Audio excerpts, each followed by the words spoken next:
Hello again, and welcome to the PM Talk Show. This is Pat Morris, your host, and we're continuing our series on Hammond Junior High Magnet School, and we're bringing in different teachers and different leaders in the school to let the public know all of the positives that's happening at Hammond Junior High.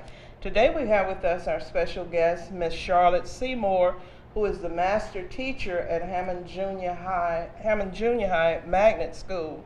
And she also works with the teacher assessment program, program, which is an excellent program that helps the teachers. Good morning, Ms. Seymore. Good morning. Good morning. And thank you for having us. Thank you. I'm glad to be here. Thank you. I've heard a lot of positive things from your principal about you, Mr. Teron Perry, and we decided to bring you on to let you say to our viewing audience those things that you're responsible for and just how the school is doing, how it has advanced in the first year of Mr. Teron's tenure as a principal. So we're going to open up the mic to you, and you tell it your way. Okay, all righty. Good morning.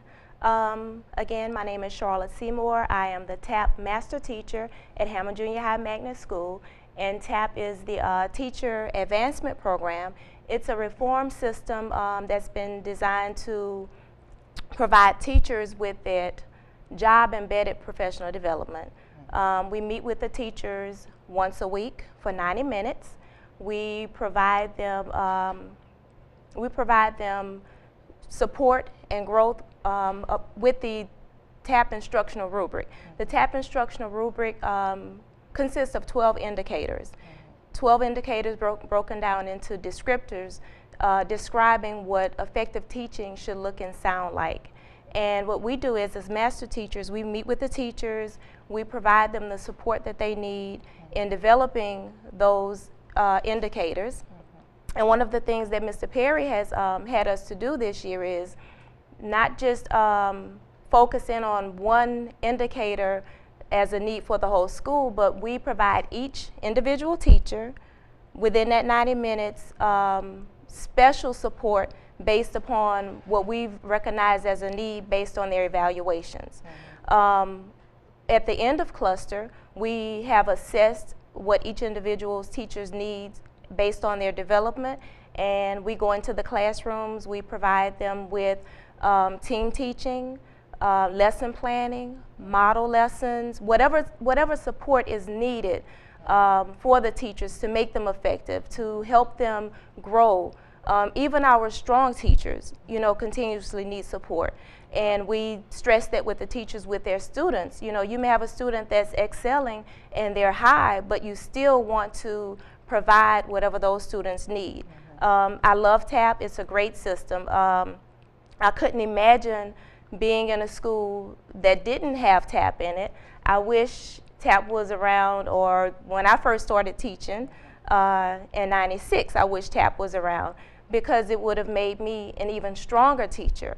To have someone come in and evaluate me and look at my strengths and weaknesses, and then not just tell me what those things are, but to provide that support for me to help me get even better, and then my weakness becomes a strength. And it works for the children, because if I'm a strong teacher in that classroom, my children are strong. Exactly. And TAP not only just focuses in on the instruction that's going on, but the whole classroom environment. There are two other rubrics that go along with it. The designing and planning rubric, where we help teachers plan for effective lessons. And then there's the environment rubric, where we help them set up their classrooms for a conducive learning environment. I love TAP.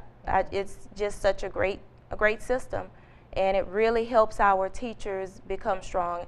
And Mr. Perry comes in, and he actually he takes the lead.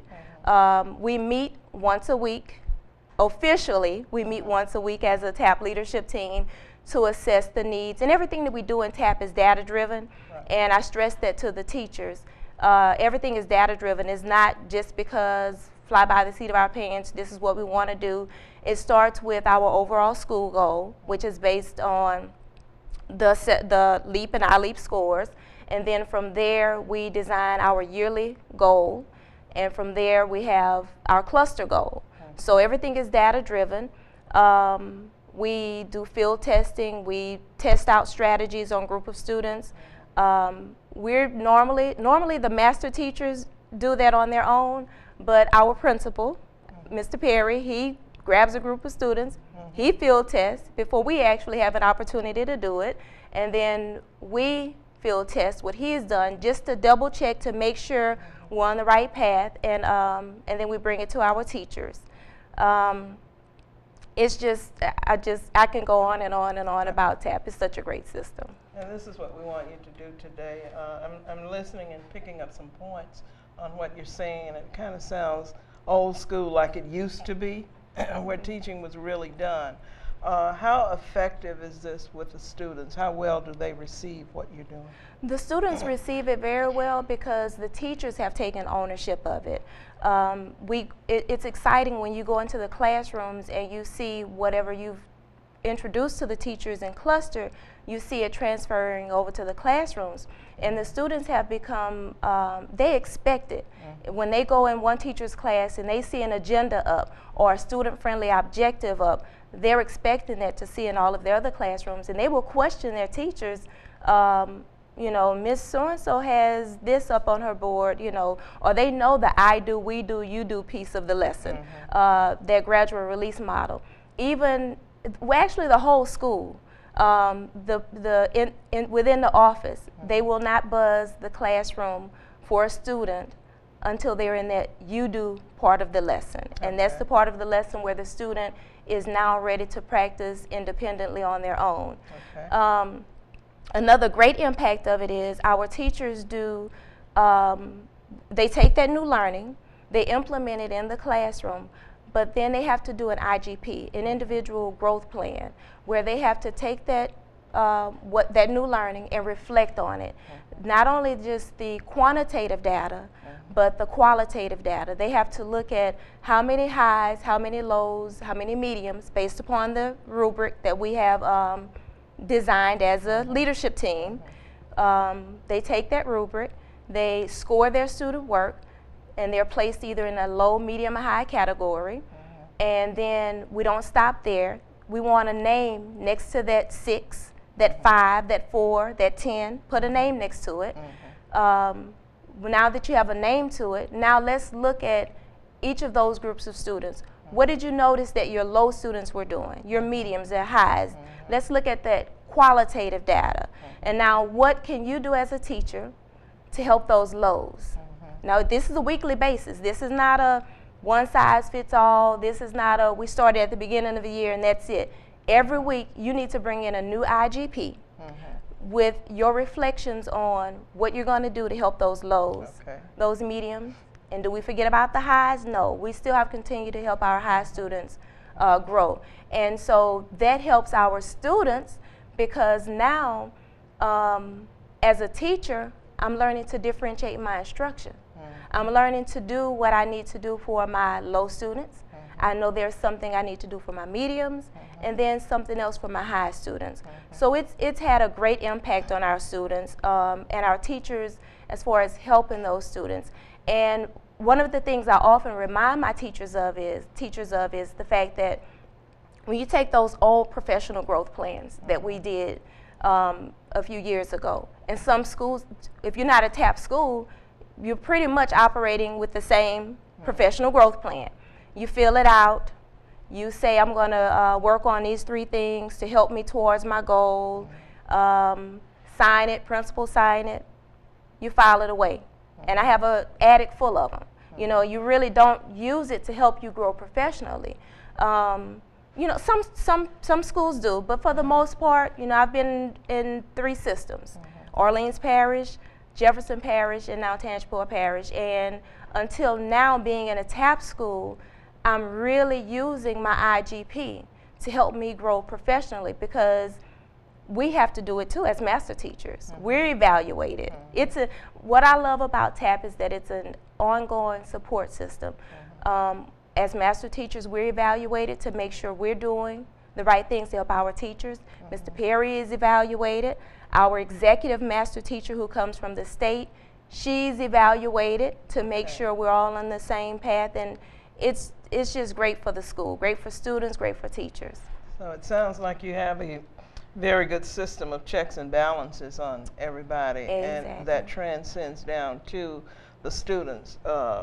Given what you guys are doing at Hammond Junior High through your area, would you say that what you're doing with the students helps them in peer tutoring with other students, say if you have lows, but it sounds like you don't have that many lows based on what you're saying now, or am I assuming the wrong thing? No, you're not assuming the wrong thing. Our lows have moved up. Now, we may have some lows, but I can tell you that those lows are not where they were before. They have advanced up from a 3 to probably a 5. Okay. You know, so, and I encourage my teachers to still commend their students for that and recognize that that is growth. We're still growing them. But we do have very few lows now. Okay. We have more mediums and more highs than before because it's that ongoing support system that we provide for the students. And that peer tutoring is so important in differentiating that instruction for the students and allowing them to be able to take ownership of their learning. Okay. Okay. So once you do the peer tutoring, once you see the peer tutoring happening, that tells me that you have a lot of participation or activity from the students with the teachers and with each other. Exactly, and that's what TAP reinforces. Not is everything learning shouldn't just be teacher directed. Right. You know, it's not a one size fits all. And actually, I wish they would do it across the board on college level too. You know, it's not just teacher directed. We want to pull the students in to the learning that's taking place and allow them to take some ownership of it. So coming into the classrooms, you will see a lot of group work, a lot of student interaction. And that's something we'll be doing later on and certainly into next school year. We're getting ready to go to break and we'll be right back. Fishing. It's about hope and preparation. It's a hook and a line. It's a bait or a favorite lure. It's a pier or a boat, in a bay or the great wide ocean. It's taking a few home for dinner and returning a couple for tomorrow.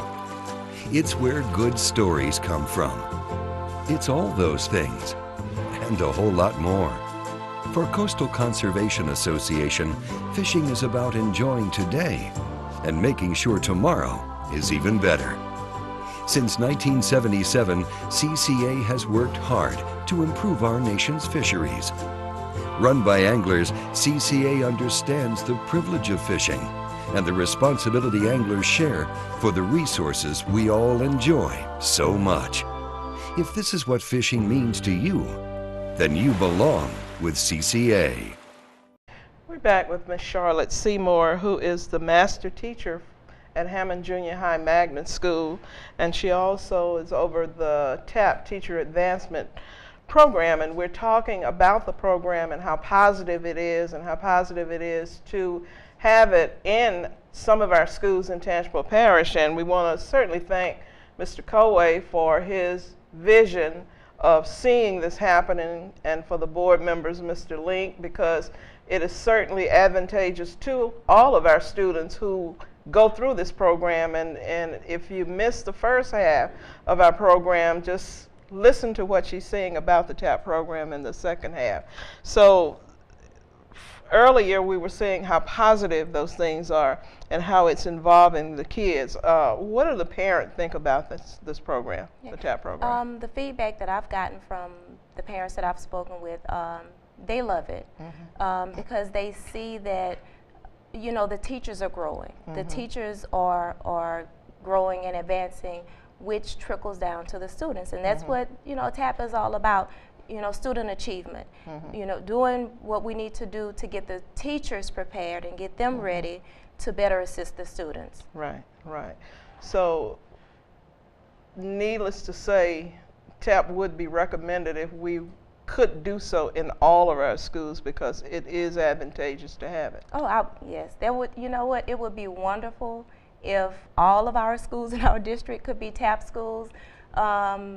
attending the TAP National Conference, it has made me see that those districts that have adopted TAP throughout the whole district, I mean, they have done phenomenal.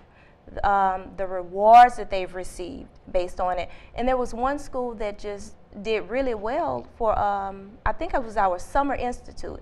And I was trying to figure out, why is this school receiving, you know, I keep hearing this parish mentioned over and over again. Well, I found out that it was a parish that the whole district had bought into. You know, all of the schools were TAP schools. Okay. And it's just, I can't say enough great things about it. Just to have that job embedded professional development right there within the school day. Let's say I may have started out with my first hour class, and I could have been struggling with something. You know, even as a master teacher, we have our refinement areas, areas that we can strengthen and make stronger. Well, I've gone in and I've taught my first hour class. I go in second hour, which is my off period, and I have my 90-minute development time, and I have these aha moments of something that I've picked up throughout that development, and then I go take it back to my third and fourth hour class. And I've, you know, strengthened my lesson from where it was before. So it's just, I could not imagine not having that. You know, it's better to have that development time right there within the day, not on a Saturday, not after the students have gone, you know, not once every other week or once a month. Once a week, our teachers come in for 90 minutes. They receive professional development right there on the spot. We're addressing each teacher's need. My weakness may be grouping, figuring out how to do that. Well, what we do as master teachers is, because of Mr. Perry, I have to plan something, some type of activity, and make it evident to you that this is something you can bring back into your classrooms to help you with grouping. Well, another teacher's weakness may be presenting instructional content, using concise information or concise communication, I should say. And so we have to make it evident in our presentation of what concise communication should look and sound like. And I may, you know, call that teacher out to make it evident, Miss So-and-so, what have you recognized in what I've done? And teachers take ownership of it. You know what, Ms. Seymore, I'm glad you presented that because that's my refinement area. Well, guess what? We plan for a reason.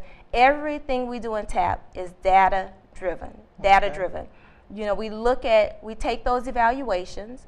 And another thing, as a leadership team for innovative reliability, we look at the data and we meet as a leadership team to decide, you know, are we on the right path? How are we scoring our teachers? You know, let's make sure we're scoring with reliability.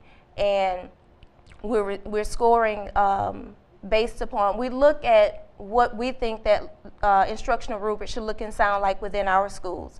And so we take that data and we look at each individual teacher's needs and give them that support that they need right there within the school day. Okay, the support for your program, the support for the school just in general, how is that coming along? Support as well, as of now, it's a 3-year program. We're in our 2nd year. Next year will be the 3rd. So I'm really not sure what's gonna happen following that. I would hope that it would stay around, not just for me to have a position as a master teacher because I have my degree, I'm going to be okay, but just for what TAP brings to the system, what it brings to our schools, what it brings to our teachers, and ultimately what it does for our students. Right. I would just hope that it would stay around forever. TAP is such a great system to where there are other school systems that don't have TAP, but they're trying to mimic it. They're trying to mimic what Mr. Milken started years ago because it works. It works. Mr. Milken, for those who don't know, who is Mr. Milken? I'm sorry, I apologize. Lowell Milken is the founder and CEO of the TAP system. Okay. Okay. So it is working, and we're very glad, and with the support that Hammond Junior High is garnering from the community, I feel like once the results of this year's LEAP test come and the public and the parents will see the impact that what you're doing is having on their children and on the school period, the leadership of Mr. Perry and how solid that leadership is in making sure that every need of every child is addressed at his school. How could it not? So parents, board members, administrators, you're hearing it firsthand here on the PM Talk Show, and it sounds good to me. And in doing so, we congratulate you on a job well done. The experience that you bring to Tangipahoa Parish, you mentioned that you worked in the Orleans Parish school system and Jefferson Parish school system. And what you bring from those school systems is helping us, and we're certainly glad that you're over the TAP program at your school, because just in hearing you talk, I can tell that you are making a marked difference, and that's what it's all about. Is there anything else that you want to tell us about the program? I could go on and on and on. I don't know how much time you guys have, but and you did mention with having Mr. Perry as a leader, having a strong leader truly helps, because, like I said, we officially have one leadership team meeting a week. That's the one that we have on record. But we have the pre-leadership meeting. We have the post-leadership meeting. We have, you know, he came with a plan for everything. Discipline, he's very hands-on and very involved. He's in the classrooms consistently. As a leadership team, we're in the classrooms, you know, because we know that's expected of us, and we know not just that it's expected of us, but we want to see our school succeed. We want to see our students succeed, our teachers succeed. I may go in a classroom, and 10 minutes later, Mr. Perry is in that classroom. 5 minutes later, another master teacher, the other master teacher, Ms. Gretchen Michelle, may be in that classroom, or one of the mentor teachers. You know, we don't, our teachers know that we're in those classrooms, you know, consistently. The students have come to expect it, so it's not a distraction. It's not a, oh, what are those people doing in the classroom? They know it. They expect it. And like I said, it's just, we're constantly, as a leadership team, being proactive. To make sure that we're doing what we need to do to make sure that our students and our schools succeed. Right, and not only that, not only just being in, you take a part in what the teachers are doing in there and helping in any way that you can. And it reminds me of my NAACP treasurer, Mr. Monroe Perry. He's a retired administrator from the LA County School District, and he often talks about the importance of principals not sitting down in their office, but get up and go in the classrooms to find out what's going on. What do your teachers need? What can you do to help?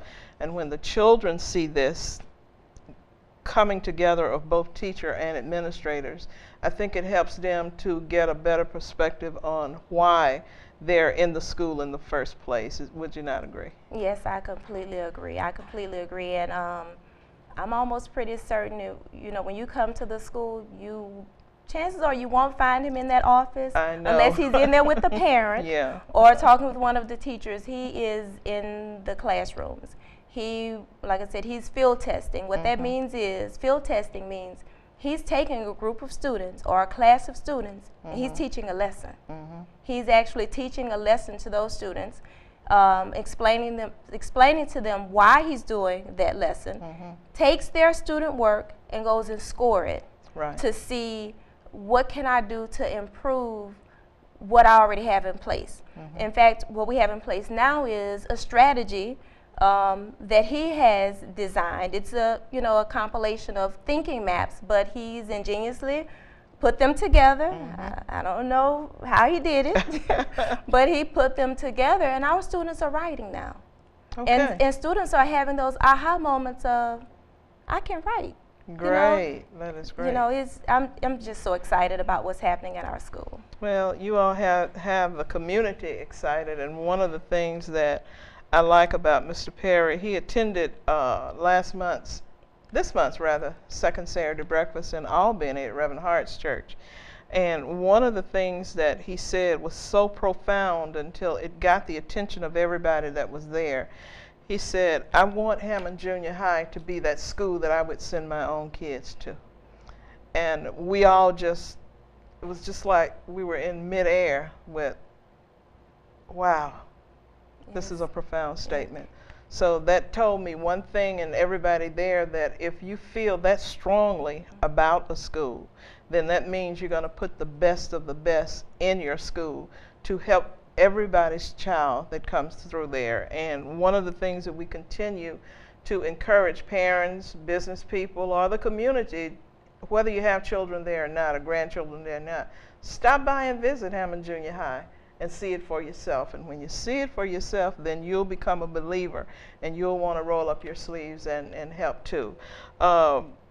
When you have visitors who come to see the school, what is your first impression for those who come for the first time?